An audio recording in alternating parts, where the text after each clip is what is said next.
ভিডিওতে স্বাগতম সবাইকে। আজ 12টার সময় বাজারে গেলাম জিওল মাছ কেনার উদ্দেশ্যে, কিন্তু দেখলাম গিয়ে যে জিওল মাছ আসলে বিক্রি হয়ে গেছে।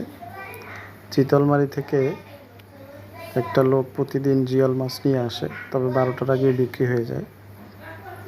তো একটা শোল মাছ পেলাম, একদম জ্যান্ত। শোলটার ওজন 1 কেজি। তো চেয়েছিল 800 টাকা। তো বিক্রি শেষ প্রায়। তো আমি বললাম যে 600 টাকায় দিলে দাও। 600 টাকায় কিনলাম। আমার মনে হয় অনেক লাভবান হয়েছি মাছটা কিনে।